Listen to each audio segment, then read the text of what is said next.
Ven y tómate con nosotros el último café.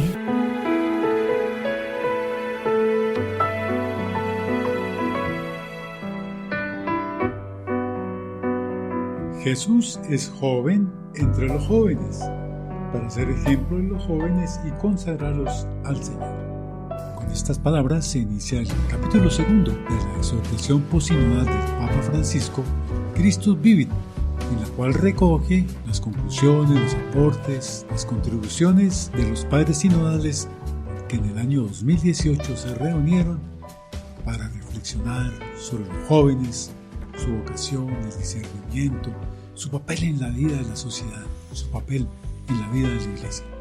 Bueno, ese es el tema que invitamos a ustedes hoy, a escucharnos, a dialogar, a reflexionar, a pensar un poco en las palabras del Papa Francisco, dirigida a los jóvenes, pero dirigida también a todos los que queremos sentirnos jóvenes, los que estamos en un camino de seguimiento de la persona de Jesús. Este es un programa, recuerden, del Centro Rafael García Herreros, de la Facultad de Estudios Bíblicos Pastorales y de Espiritualidad de Uniminuto. El mensaje de hoy, Hans, los jóvenes. Ya lo vemos sobre ese punto. Cordial saludo para todos nuestros queridos radioescuchas que fielmente nos acompañan cada semana en este programa. Cordial saludo para ti, Eduardo. Y como Eduardo lo acaba de decir, vamos a abordar el capítulo 2 de la exhortación apostólica postsinodal Christus Vivit. El título del capítulo 2 es Jesucristo siempre joven. Y empieza el Papa Francisco con una reflexión basada en los evangelios. Se llama La Juventud de Jesús, esta sección que el Papa aborda, y nos empieza a decir que el Señor entregó su espíritu en una cruz cuando tenía poco más de 30 años de edad, basándose en los evangelios de Mateo y de Lucas. Es importante, dice el Papa, tomar conciencia de que Jesús fue un joven. Dio su vida a una etapa que hoy se define como la de adulto joven. En la plenitud de su juventud comenzó su misión pública y así brilló una gran luz, sobre todo cuando dio su vida hasta el fin. Este final no era improvisado, sino que toda su juventud fue una preciosa preparación en cada uno de sus momentos, porque todo en la vida de Jesús es signo de su misterio y toda la vida de Cristo es misterio de redención.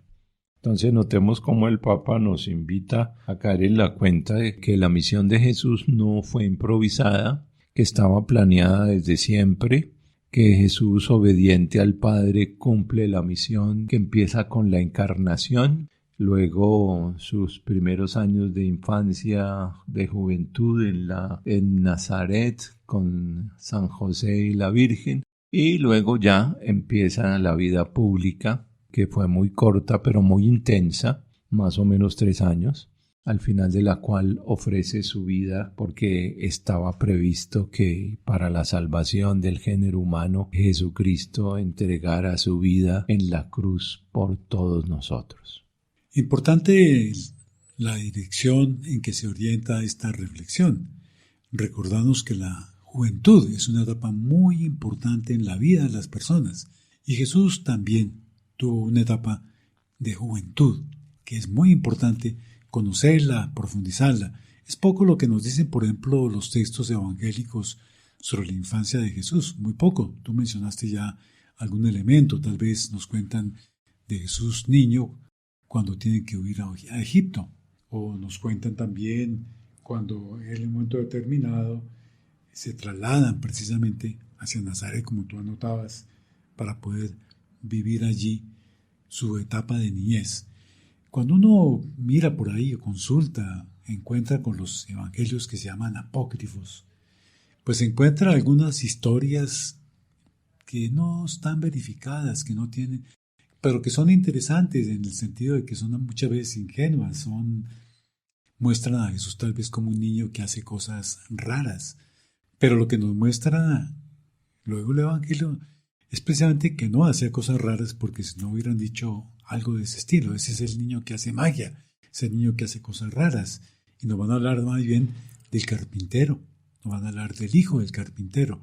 Entonces, la infancia de Jesús es poco conocida. Tal vez empieza a darnos cuenta de la juventud de Jesús en aquel episodio cuando van a cumplir una promesa, una tarea que tenían que hacer José y María, y se pierde, se queda atrás en el camino de la familia, del grupo que iba con él. Entonces ahí empieza como un momento en el que va a mostrarnos que está tomando conciencia de su misión. Ese es un punto que me parece muy importante en lo que nos cuenta el Papa Francisco, que lo recuerda aquí en este numeral, que es estos números que estamos comentando de la infancia y de la juventud, sobre todo, de Jesús. Efectivamente es el episodio que narra uno de los misterios del Santo Rosario, la pérdida y hallazgo del niño Jesús en el templo. Fueron a Jerusalén por la Pascua y se confiaron José y María que de regreso estaba Jesús en la caravana, y cuando ya iban avanzando les dio por verificar dónde andaba el niño Jesús y no lo encontraban. Se devolvieron angustiados a Jerusalén hasta que lo encontraron en medio de los doctores de la ley en el templo, haciéndoles preguntas y también redondeando los temas que los maestros de la ley estaban tratando en ese momento.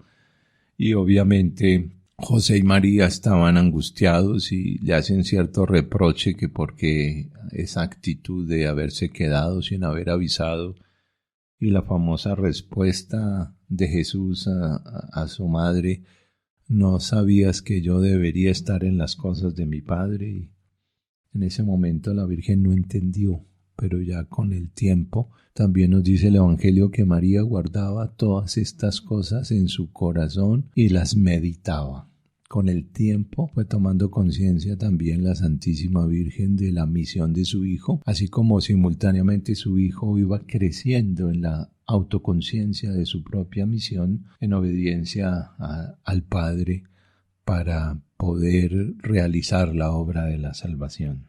Sí, el Evangelio de Lucas en el capítulo 2 nos relata ese hecho que estás comentando, y dice precisamente allí el evangelista que Jesús estaba sujeto a sus padres, pero añade también que crecía en sabiduría, edad y gracia ante Dios y los hombres, que es un poco lo que estás tú anotando, Hans, que iba creciendo, iba tomando cada vez más conciencia de su misión, de su tarea.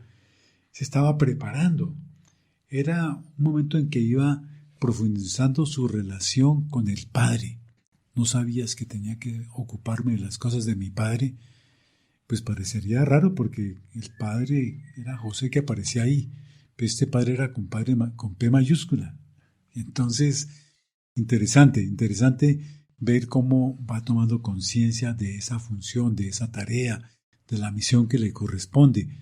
Va haciendo en él, tomando esa importancia, de esa realidad que le corresponde, de esa misión que ha asumido, y que precisamente va a decir el Papa Juan Pablo II, que Jesucristo no solamente crecía físicamente, sino que también se dio en él un crecimiento espiritual, porque la plenitud de gracia en Jesús era relativa a la edad.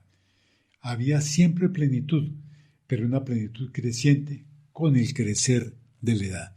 En la medida que iba creciendo, iba aumentando sus años, pues iba creciendo también esa conciencia, ese crecimiento espiritual, físico y espiritual.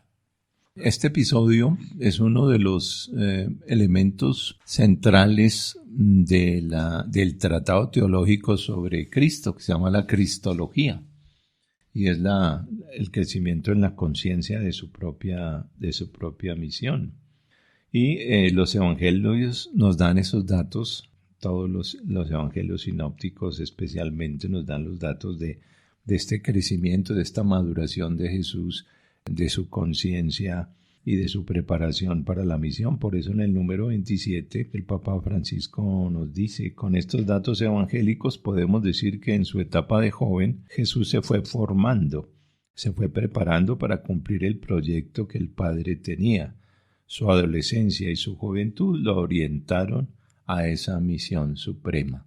O O sea que todo el ambiente lo fue llevando a crecer en la conciencia de esa misión, de ser obediente al Padre y de cumplir la misión por la cual se dio la encarnación y por la cual entró entre nosotros en el mundo el Señor Jesús. Y pienso que lo que nos cuenta también el Papa Francisco es que es en el momento del bautismo en que se inicia realmente su misión y su proyección ya como joven adulto. Y así como en el momento en que él es encontrado por los padres en el templo y dice que se dedica a la misión de su padre, en el momento del bautismo viene como la confirmación, porque es el momento en el cual el padre dice, este es mi hijo muy amado. Ahí hay como una conexión, se cierra ese ciclo en que él lo firma como padre y en el otro momento en el que el padre lo reconoce, lo proclama ante la comunidad, ante los que están allí, bautizándose como su hijo amado. Entonces, como tú estás anotando, Hans, ahí hay un proceso de maduración muy importante en la fe. Por eso creo que la enseñanza que podemos sacar para todos nosotros también es la misma. ¿Cómo es nuestro proceso de crecimiento, de maduración en la fe, en nuestra conciencia de que somos llamados por el Señor, de que tenemos una misión que cumplir en la sociedad y en la iglesia? Entonces, tenemos ahí un camino, un ejemplo, una manera de ver cómo podemos reconocer y desarrollar esa labor. Recordemos también que después del bautismo, Jesús va a sufrir la prueba con el demonio, las tentaciones en el desierto, que va a ser un elemento también presente en la vida de él, pero presente también en la vida de todos y cada uno de nosotros. El maligno siempre está alrededor nuestro, tentando, dándonos alternativas, proponiéndonos cosas que pueden ser sugestivas, pero que nos desvían del camino al cual somos invitados.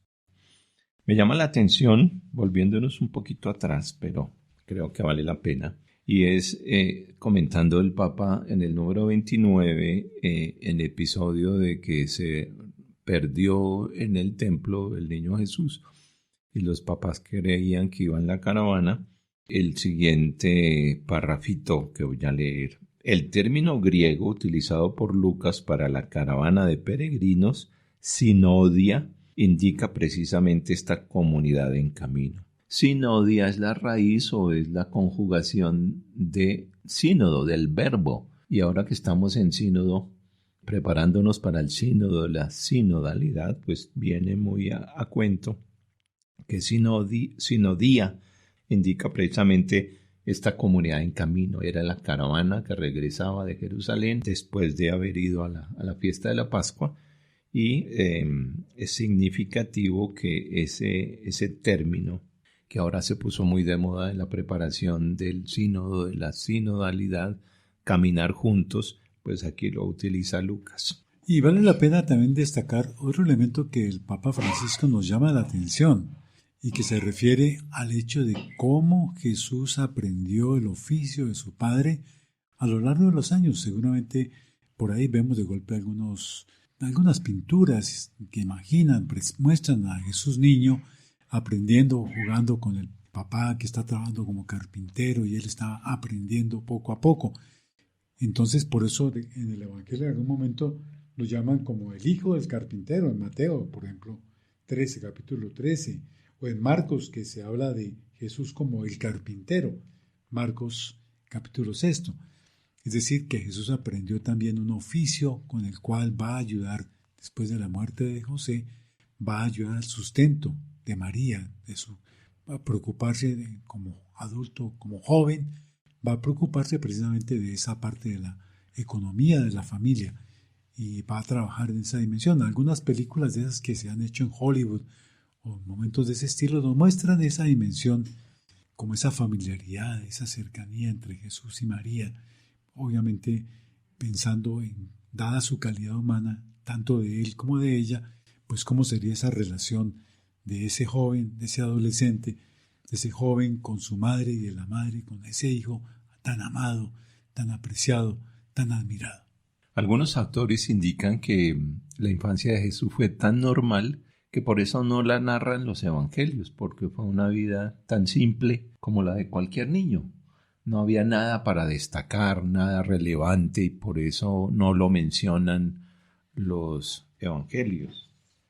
Algunas personas le ponen misterio al tema y no hay tal. Una vida tan rutinaria de un niño en su casa, junto a sus padres, lo que acaba de comentar Eduardo, Jesús ya creciendo, aprendiendo el oficio de su padre, ayudándole con la madera, ayudándole a pulir seguramente algunas tablas y aprendiendo el oficio pues para hacer algo útil también. Entonces, por eso los evangelios no destacan nada relevante de esta infancia de Jesús, solamente hablan de ese episodio de haberse perdido en el templo y luego también sigue una vida tan sencilla, rutinaria, que tampoco el evangelio menciona desde ese episodio del templo hasta el bautizo por parte de Juan el Bautista. Pues no hay mención de nada relevante, nada especial, porque fue una vida pues en su casa, ayudando a los oficios, a la carpintería, entonces era normal. Por eso en el siguiente subtítulo, digamos, de este capítulo, el Papa nos invita a descubrir cómo la juventud de Jesús nos ilumina en el momento actual. Entonces, todo esto que estamos mencionando ahorita, pues son inspiradores para todo joven que crezca y se prepare para realizar su misión. Esa es tal vez la enseñanza más importante. Todos los jóvenes también van creciendo en su conocimiento, en su compromiso, en su cercanía a la persona de Jesús y se están preparando.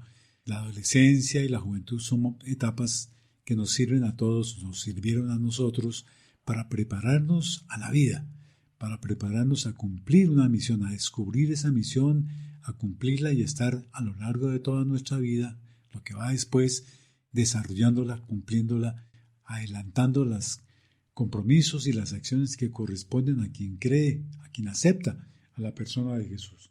Por eso entonces se trata de madurar en la relación con el Padre Creador, con la persona de Jesús, con María misma.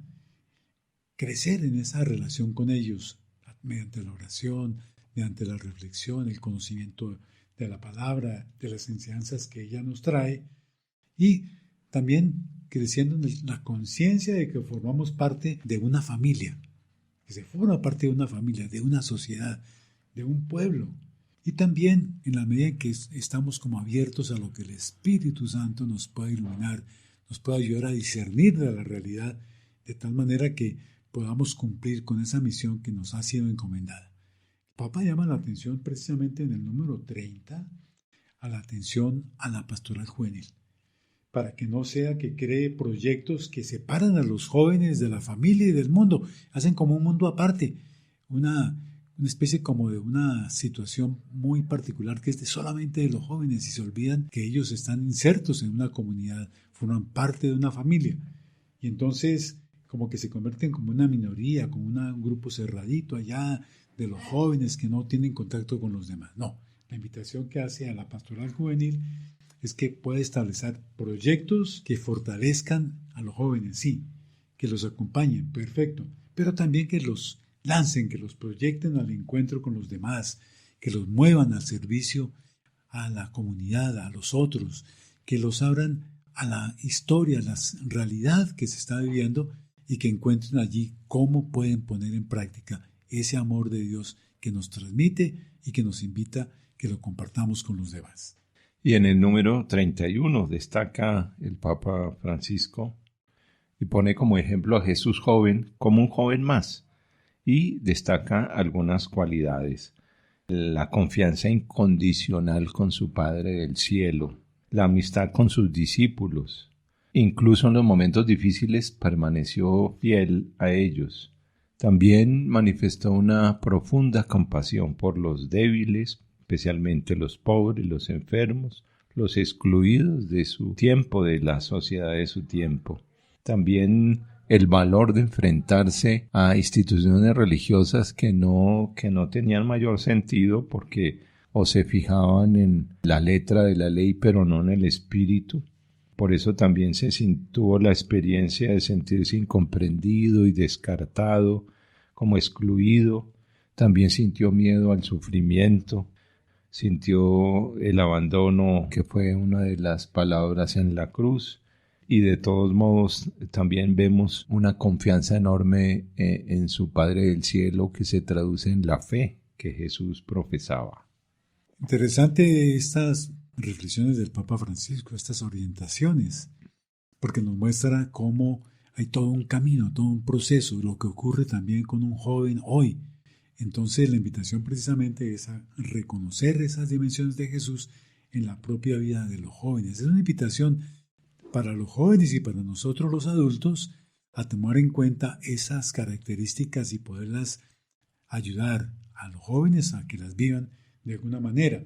Por eso nos sigue diciendo el Papa Francisco que la verdadera juventud de Jesús es la que da sentido precisamente a un mundo que está envejecido, como está pasando con nuestra realidad. Entonces, en la medida en que cada vez más la población en Colombia está creciendo, la población adulta, la persona de adultos mayores, pues entonces la persona de Jesús ayuda, y el joven que trabaja con los adultos, que trabaja con las personas mayores, que trabaja con los que están marginados, encuentra a dar testimonio de ese amor, de esa lucha, de ese esfuerzo de Jesús para llevar su mensaje, para ayudarnos a todos a que podamos avanzar en la dirección en que el Padre Creador nos invita. Entonces, por eso dice el Papa Francisco que cerca de Él podemos beber del verdadero manantial que mantiene vivos nuestros sueños, nuestros proyectos, nuestros grandes ideales, y que nos lanza el anuncio de la vida que vale la pena. Ese me parece que es un punto interesantísimo, sobre todo en esta época en que a veces los jóvenes se preguntan qué sentido tiene la vida. ¿Para qué vine yo? ¿Qué significa estar vivo? ¿Qué puedo hacer? Y sobre todo a veces con circunstancias que son difíciles, porque sabemos que muchas veces los que están siendo más afectados por el desempleo, por ejemplo, en Colombia, son los jóvenes, que les cuesta mucho trabajo, a veces después de haber estudiado una carrera, haber terminado su bachillerato, haber terminado una carrera intermedia o su carrera universitaria, se encuentra con las puertas no abiertas sino cerradas que les permitan seguir proyectándose. Entonces, esos momentos de tensión, de desconcierto, como que llegan a plantearse un momento determinado, ¿qué sentido entonces tiene nuestra vida? Y más cuando a veces esas redes en las que andan insertos nuestros muchachos, también absurdo que el hecho de que un muchacho se sienta marginado totalmente porque alguno de sus compañeros, de sus conocidos, le cerró o lo eliminó del WhatsApp o del YouTube o de cualquiera de esas cosas, de las aplicaciones que tienen, y les parece un drama muy fuerte. Entonces, aquí hay toda una invitación precisamente del Papa Francisco a que reconozcamos cómo en Jesús podemos beber del verdadero manantial que mantiene vivos nuestros sueños, nuestros proyectos, nuestros grandes ideales, y que nos lanza al anuncio de la vida que vale la pena. La vida vale la pena. Y a renglón seguido dice que en dos detalles curiosos del Evangelio de Marcos puede advertirse el llamado a la verdadera juventud de los resucitados. Por una parte, en la pasión del Señor aparece un joven temeroso que intentaba seguir a Jesús, pero que huyó desnudo cuando fueron a prender a Jesús en el huerto. El otro caso es junto al sepulcro vacío. Vemos un joven vestido con una túnica blanca que invitaba a perder el temor y anunciaba el gozo de la resurrección. Vemos ese contraste tan curioso. Uno que quería seguir a Jesús, pero que a la hora de la definición y el compromiso huyó. Y en cambio el otro, muy gozoso, que se presta para anunciar la resurrección. Se vuelve un heraldo de ese acontecimiento tan importante, a pesar de que tenía un poco temor de los soldados romanos, etc., pero sin embargo se sobrepone a ese temor y anuncia gozosamente la resurrección del Señor. Y viene luego una reflexión que me parece también valiosísima. Así como decíamos que a veces nos sentimos, los adultos, todos los seres humanos, pero los jóvenes en algunos momentos particulares de su vida, se encuentran un poco confusos, buscando un punto de orientación, como qué sentido, para dónde va, y piden a veces, Señor, dame una luz. Ahí me acuerdo de los Reyes Magos que seguían una estrella, era la que los guiaba. Entonces, también necesitamos muchas veces como que haya una luz, como que haya una estrella que nos ayude a orientarnos. Y para los jóvenes es muy importante, como la nota del Papa Francisco, que dice precisamente que el Señor nos llama a encender estrellas en la noche de otros jóvenes. Nos invita a mirar los verdaderos astros, esos signos tan variados que Él nos da para que no nos quedemos quietos, sino que imitemos al sembrador que miraba las estrellas para poder arar el campo. Dios nos enciende estrellas para que sigamos caminando. Entonces esas señales, esas estrellas, esos signos en un momento determinado tenemos que saberlos discernir, estar abiertos a encontrar cuál es el sentido, tratar de percibir qué es lo que el Señor nos quiere decir con esas estrellas, con esos signos, con esas situaciones que nos pueden ayudar a encontrar el camino, a orientar nuestra vida en la dirección que Él espera que hagamos, de amor, de servicio, de compromiso con el hermano, especialmente con los más pobres, de ayudar a que el otro encuentre también la luz, encuentre la estrella que lo guíe para poder avanzar en su camino, para poder avanzar en su proyecto de construcción de su vida, su proyecto que lo lance realmente a esos ideales que se ha propuesto y a desarrollar sus proyectos en servicio de los demás. Y en el siguiente subtítulo de esta exhortación apostólica, dice el Papa, la juventud de la Iglesia. Se refiere, primero habla de la juventud de Cristo como un ejemplo y ahora de la juventud de la Iglesia, y comienza con una frase muy diciente: ser joven, más que una edad, es un estado del corazón. O sea, no es una cosa cronológica, sino una actitud. Entonces es interesante tener conciencia de esto. A veces uno cree que la edad es solamente cuestión de calendario y es más una actitud interior frente a la vida.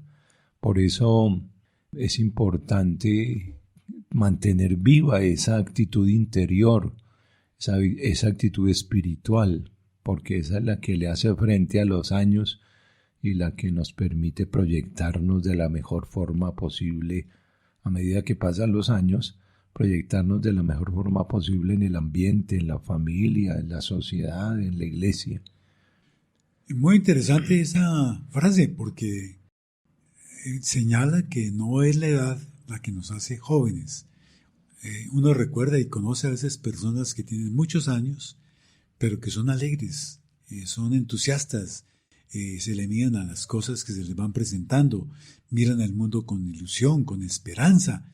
Son un ejemplo muchas veces para los jóvenes.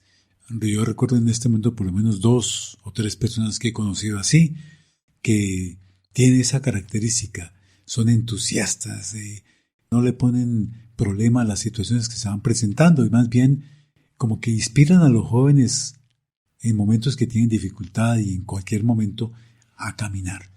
Y aquí hay una relación interesante que hace el Papa precisamente de la Iglesia que tiene siglos, muchos siglos tiene la Iglesia católica en su caminar, en su peregrinar.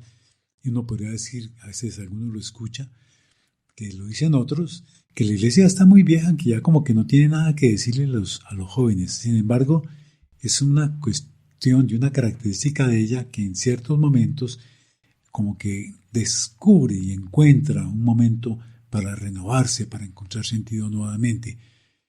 Pensemos, por ejemplo, en el Concilio Vaticano II de la década de los 60, donde el Papa Juan XXIII invita a la Iglesia precisamente a eso.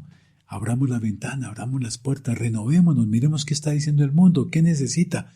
Tratemos de hacernos más sensibles, quitémonos a veces esas vestiduras pesadas que no nos permiten avanzar. A veces son como esas cadenas que se le ponen a los pies a los presos y que impiden el movimiento. Entonces, dice precisamente el Papa que, recordando esta verdad, el Concilio Vaticano II expresaba que, rica en un largo pasado, siempre vivo en ella y marchando hacia la perfección humana en el tiempo y hacia los objetivos últimos de la historia y de la vida, es la verdadera juventud del mundo.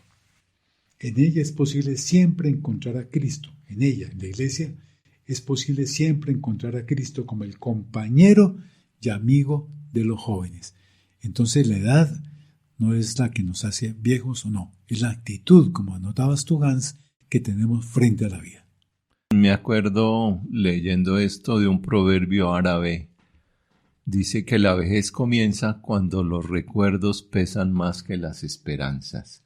Entonces si uno se queda anclado en el pasado, se amarga, no hace nada. En cambio, si vive de la esperanza, asume una actitud como la que nos contaba Eduardo hace un rato, gente aún mayor que se entusiasma, alegre, se le mide a todo, no tiene problemas con la vida.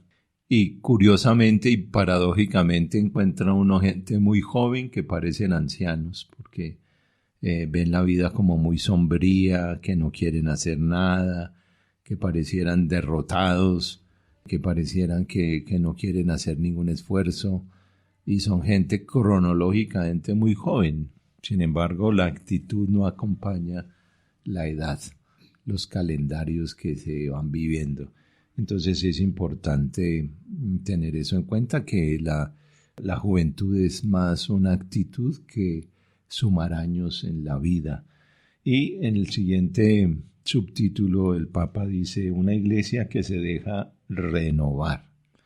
Y ya nos había comentado Eduardo, pues un momento intenso de renovación fue el Concilio Vaticano II. Pero sigue diciendo el Papa Francisco: pidamos al Señor que libere a la iglesia de los que quieren avejentarla, esclerotizarla en el pasado, detenerla, volverla inmóvil.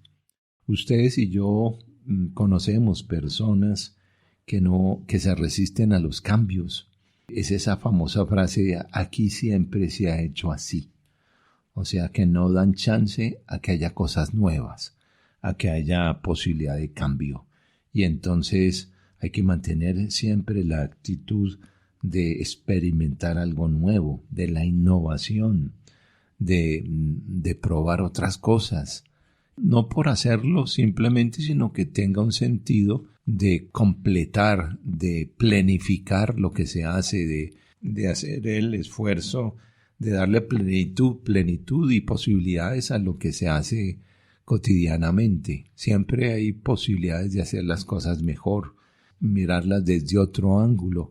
También ustedes y yo conocemos personas que no quieren salir de su zona de confort, que tienen resistencia al cambio porque se sienten cómodos allí y que les angustia, les aterra experimentar cosas nuevas que siempre traen beneficios en cualquier campo de la vida. Entonces ese es un temor, el de que la iglesia tienda a algunos a avejentarla. Esa palabra es bien interesante. Pero también advierte el Papa Francisco la otra posición, que pasa a veces como con los padres y a veces con las madres, que teniendo jóvenes adolescentes, tratan de acercarse a ellos vistiéndose y actuando como ellos. Entonces, no se trata de eso. Dice el Papa precisamente que pidamos a Dios que libere la iglesia de otra tentación, creer que es joven porque cede a todo lo que el mundo le ofrece, creer que se renueva porque esconde su mensaje y se mimetiza con los demás. Entonces, ese es un peligro también, tratar de hacer lo que la mayoría de la gente hace sin darse cuenta que tiene una misión, que tiene un mensaje, que tiene algo que aportar, así en un momento determinado no sea lo que la gente quisiera escuchar, como puede ser, por ejemplo, todo el tema frente al aborto, a la eutanasia, donde la iglesia tiene una posición firme, clara, de defensa de la vida, de respeto de la vida, porque reconocemos que es Dios, el Señor dador de la vida. Y dice también que no, es joven cuando es ella misma, cuando recibe la fuerza siempre nueva de la palabra de Dios, de la Eucaristía, de la presencia de Cristo y de la fuerza de su Espíritu cada día. La iglesia es joven cuando es capaz de volver una y otra vez a su fuente. Volver a la fuente. Ese es un elemento clave de toda esta situación, de toda esta propuesta que está haciendo el Papa Francisco y que tiene que ver con nosotros. Si nosotros reconocemos que somos criaturas de Dios, que Él nos invita a que seamos felices, a que sirvamos a los demás y que en la medida en que servimos somos felices, entonces eso nos anima a vivir como personas jóvenes, no para que nos sintamos como que ya cumplimos, como que ya no tenemos nada que hacer, sino que hay siempre una tarea para cumplir. La idea no es generar la ficción de hacerse joven porque uno contemporice con lo que está pasando o que se pueda congraciar con las cosas que el mundo está ofreciendo que no son las correctas. Esa no es la idea. La idea es mantener la postura siempre fresca y ser firme. No se trata de claudicar de los principios ni de los valores, sino poderlos encarnar en cada circunstancia de la vida. Uno es hijo de su tiempo y puede mantenerse firme sin avasallar a nadie, pero sin tampoco ir al otro extremo de contemporizar y congraciarse con lo que está pasando, porque se diluiría su identidad como iglesia. Y entonces la iglesia tiene su identidad, tiene sus principios, tiene sus valores, que tienen que encarnarlos en cada momento de la historia que le ha correspondido vivir. Y por eso dice el Papa que esa es la auténtica juventud de la iglesia, que se mantenga firme a su identidad en las circunstancias que le ha correspondido vivir. Y no se trata, como nota muy bien el Papa Francisco, de ser bichos raros, gente extraña, ajena, como que la gente no pueda comprender por qué esas personas son de esa manera. A veces somos cuando la avejentamos, pero cuando hacemos el esfuerzo de vivir, entonces tenemos una tarea muy importante. Y da una pista clave el Papa Francisco en ese sentido. Dice que todos tienen que sentirnos hermanos y cercanos, que nos sientan los demás como hermanos y cercanos, no como la persona que está ya apartada y que no se contacta con nadie porque los siente pecadores, porque siente que están haciendo cosas raras, porque sienten cosas que no corresponden con el mundo. No, tenemos que sentirnos, que nos sientan los que nos rodean, ese es el punto, que nos sientan los que nos rodean como hermanos, como cercanos, y toma como ejemplo los apóstoles que gozaban de la simpatía de todo el pueblo, que lo dicen en Hechos, en varios momentos de ese documento. Pero al mismo tiempo tenemos que atrevernos a ser distintos, a mostrar otros sueños que este mundo no ofrece, a testimoniar la belleza de la generosidad. Imagínense, la belleza de la generosidad en un mundo en que yo doy si tú me das, y si tú no me das yo no te doy. La belleza de la generosidad, del servicio que no espera una paga, sino que se preocupa por servir al hermano, por ayudar al otro a que avance, a que camine. De la pureza, de las intenciones, del lenguaje, de ser transparente en un momento determinado, de la fortaleza, del perdón, de la fidelidad a la propia vocación, de la oración, de la lucha por la justicia y el bien común, del amor a los pobres, de la amistad social. Son como 10 puntos en los cuales tenemos que tener y buscar ser un punto que ilumine, una persona que ayuda al otro a encontrar que es significativo, que es una propuesta valiosa por parte de Jesús y que alguien le está tratando de encarnar de todas estas dimensiones que he compartido. La belleza, la generosidad, el servicio, la pureza, la fortaleza, el perdón, la fidelidad a la vocación, la oración, la lucha por la justicia y el bien común, tan importante y tan necesario en todo momento. El amor a los pobres y la amistad social. Invitaciones permanentes que el Papa Francisco nos está haciendo a lo largo de todo su pontificado. Escuchándote mencionar este párrafo de la exhortación, se me viene a la cabeza que también, como lo dice el Evangelio, debemos ser levadura en la masa, ir fermentando a través de nuestro testimonio, de las cosas bien hechas, en silencio, porque la idea no es hacer aspaviento. Aquí no cabe, usted no sabe quién soy yo, eso no cabe aquí. Es un perfil bajísimo, cumplir con el deber, es hacer las cosas al derecho, la buena fe, la buena intención en todo y la acción. Entonces, esa es también una manifestación de la juventud de la Iglesia, que es levadura que va fermentando la masa sin hacer ruido y llevando a otros pues a que también se convenzan y asuman sus compromisos y se convenzan que ese es el camino correcto para hacer las cosas como Dios quiere.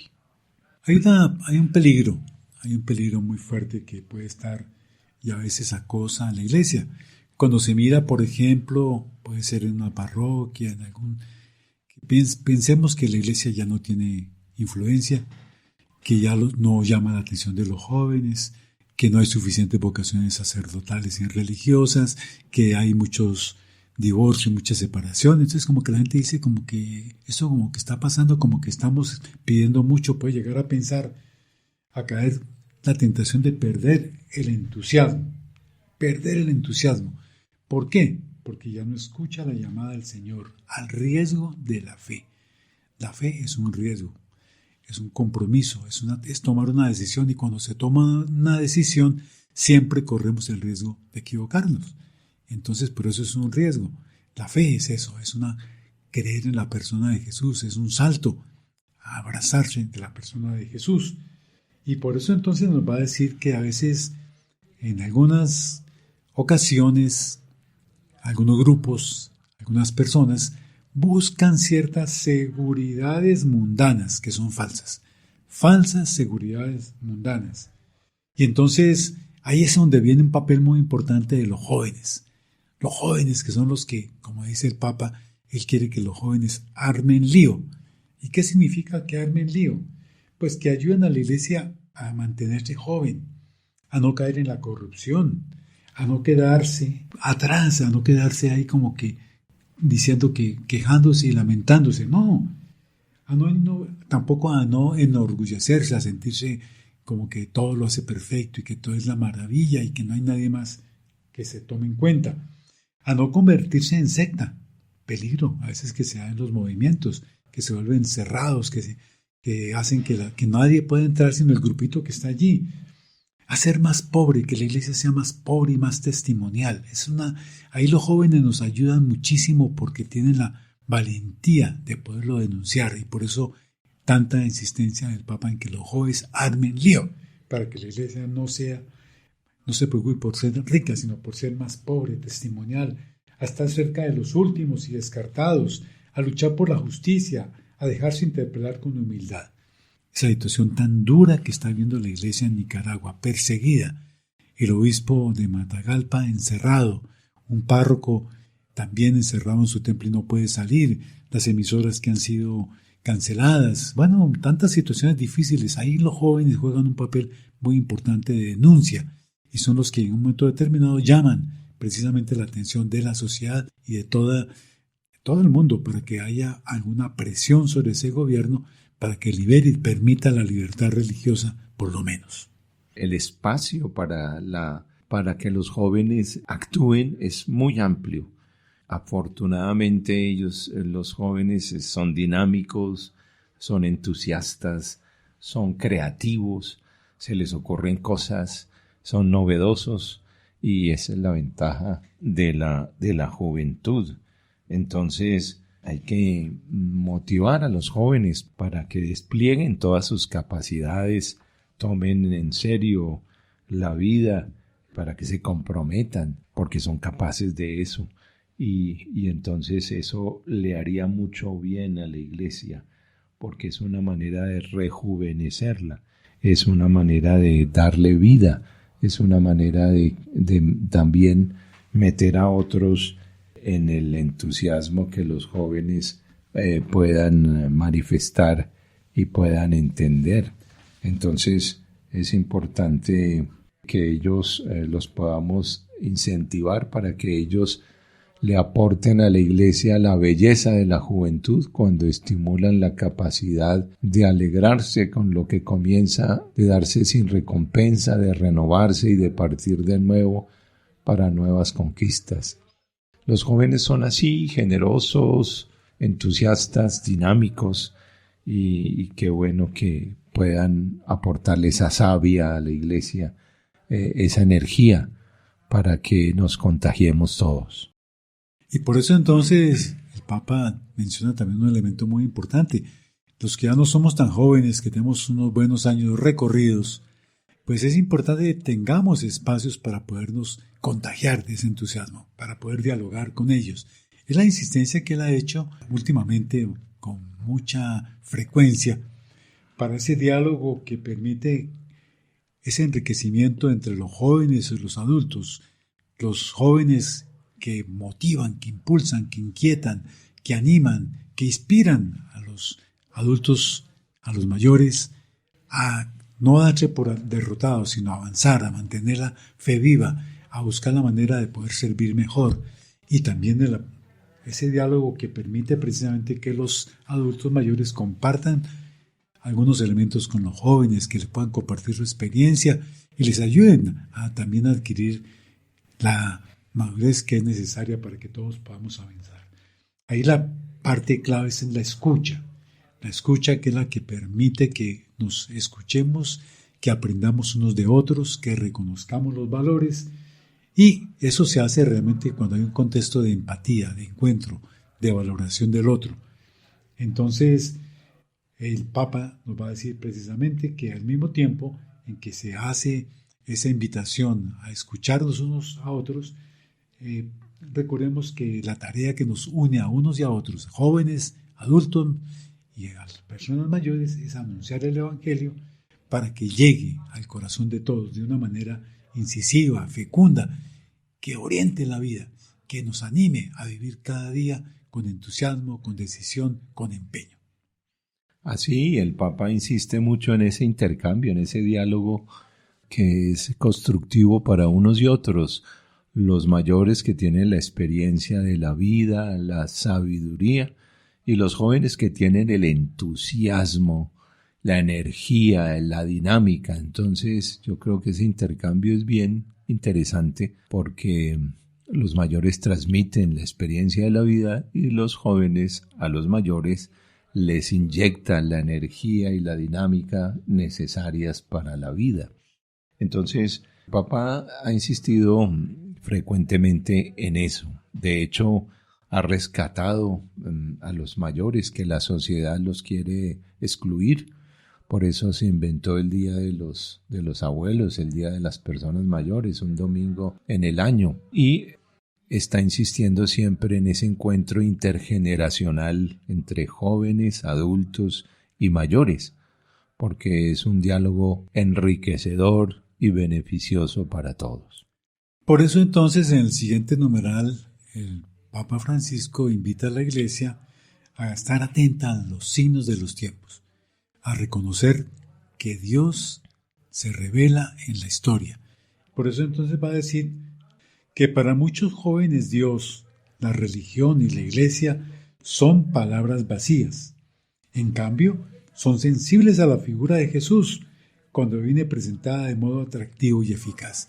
Y aquí es donde yo encuentro algo que me llama mucho la atención, cómo el Papa Juan Pablo II, por ejemplo, despertaba la inquietud, el entusiasmo en los jóvenes, de tal manera que los jóvenes lo seguían, y entonces él desarrolló los encuentros mundiales de la juventud y los jóvenes iban haciendo muchos sacrificios. Lo hemos visto en Colombia, lo hemos visto aquí en nuestra universidad, donde los muchachos hacían en un momento determinado rifas y generaban bingos y actividades para conseguir los recursos para poder financiar su viaje, los que fueron a Polonia, los que fueron a diferentes sitios, a Brasil, en los lugares en los que se ha realizado estos encuentros. Muy interesante cómo la figura de un pontífice adulto, mayor, llama y se conecta con los jóvenes, con su mensaje, con su actitud. Y no digamos del Papa Francisco, que con su sencillez, con su testimonio, con su cercanía,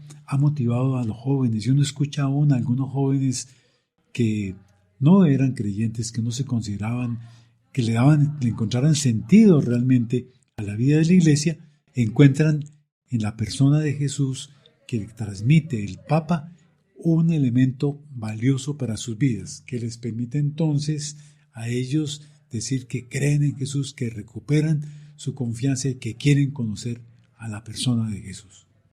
También dice, en el sínodo se reconoció que un número consistente de jóvenes, por razones muy distintas, no piden nada a la Iglesia porque no la consideran significativa para su existencia. Algunos incluso piden expresamente que se les deje en paz, ya que sienten su presencia como molesta y hasta irritante. Esta petición con frecuencia no hace de un desprecio acrítico e impulsivo, sino que hunde sus raíces en razones serias y comprensibles: los escándalos sexuales y económicos, la falta de preparación de los ministros ordenados que no saben captar adecuadamente la sensibilidad de los jóvenes, el poco cuidado en la preparación de la homilía y en la explicación de la palabra de Dios, el papel pasivo asignado a los jóvenes dentro de la comunidad cristiana, la dificultad de la Iglesia para dar razón de sus posiciones doctrinales y éticas a la sociedad contemporánea.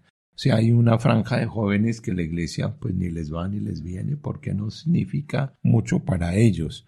Y como acabamos de anotar en lo que el texto dice, no es culpa de los jóvenes, es culpa de algunos miembros de la Iglesia que no están a la altura de las circunstancias. Y entonces aquí nos está insistiendo el Papa en la importancia de la lectura, de la interpretación de los signos de los tiempos. Una iglesia abierta a reconocer cuáles son los desafíos que están presentando y estando dispuesta a ayudar, a trabajar, a ir en esa dirección para cambiar esa realidad. Bueno, se nos terminó el tiempo de este programa. Recuerden, este programa, El Último Café con el Papa Francisco, está producido por el Centro Rafael García Herreros de la Facultad de Estudios Bíblicos, Pastorales y de Espiritualidad de Uniminuto. Los esperamos en nuestro próximo programa. Tómese El Último Café, de lunes a viernes a las 7 de la noche. Invita Uniminuto Radio.